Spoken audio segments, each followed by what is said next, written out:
Hello नमस्कार दोस्तों, कैसे हैं आप सभी। आज का टॉपिक है हमारा कि 12वीं के बाद हम आईएएस की तैयारी कैसे करें। क्योंकि आज हमारे देश में ऐसे बहुत सारे युवा हैं जो कि 11वीं 12वीं या फिर 10वीं से ही यूपीएससी के सपने देखते हैं आईएएस और आईपीएस बनने के लिए, बट उनको सही डायरेक्शन ना मिलने की वजह से वो अपने डायरेक्शन से मूव कर जाते हैं। बट आज की इस वीडियो में हम वो सारी चीज़ पे हम डिस्कस करने वाले हैं, क्योंकि आप में से कई सारे दोस्तों ने ऐसा पूछा है, साथियों ने, कि सर 12वीं के बाद हम तैयारी कैसे करें, कौन सा स्ट्रीम ले आगे जाके 12वीं के बाद, उसके बाद हमारी परसेंटेज क्या होनी चाहिए। तो उन सारी चीज़ों पे आज की इस वीडियो में हम डिस्कस करने वाले हैं।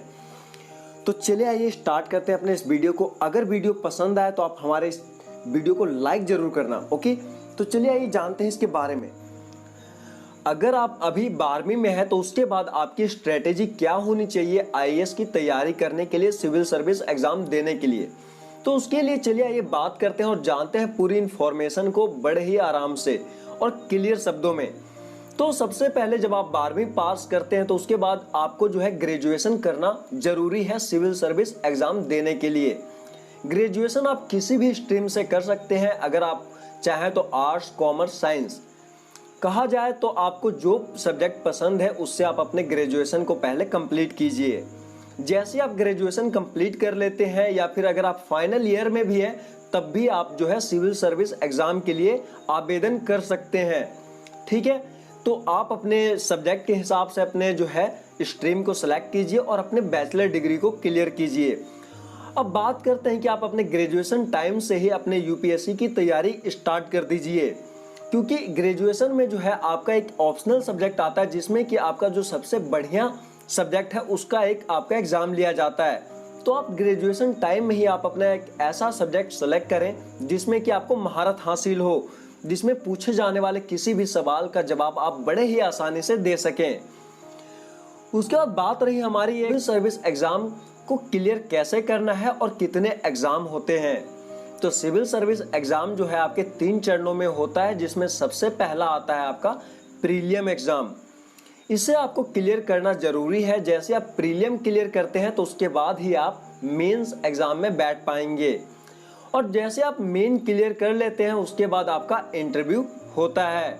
तो चलिए आइए इसके बारे में एक एक करके जानते हैं। तो चलिए सबसे पहले हम बात करते हैं प्रीलियम एग्जामिनेशन की। प्रीलियम एग्जामिनेशन में जो है आपको 2 कंपलसरी पेपर होते हैं जिसे कि कंप्लीट करना कंपलसरी है। अगर आप इसे क्लियर नहीं करते हैं इन दोनों में से एक भी तो आप डिस्क्वालीफाई कर दिए जाएंगे। तो इन 2 पेपरों में से पहला पेपर आपका होता है जनरल एबिलिटी टेस्ट, ठीक है। इसे जिसमें कि आपकी जो है करंट अफेयर या फिर जनरल नॉलेज से रिलेटेड क्वेश्चन पूछे जाते हैं। इससे रिलेटेड कई सारे क्वेश्चन पेपर की मैंने वीडियो अपने चैनल पे डाल रखा है, अगर आप उसे देखना चाहते हैं तो देख सकते हैं।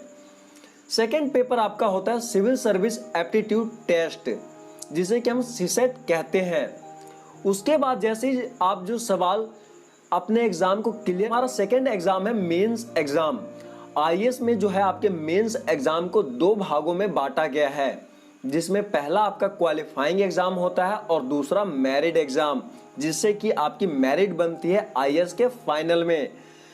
उसके क्वालिफाइंग एग्जाम और मेरिट एग्जाम के बारे में, क्वालिफाइंग एग्जाम जो है आपके संविधान की 8वीं अनुसूचित में शामिल किया गया है। इसमें आप जो है किसी भी एक भाषा में अपने पेपर को दे पाएंगे, चाहे वो आपका इंग्लिश हो, हिंदी हो या फिर आपका स्टेट भाषा, ठीक है।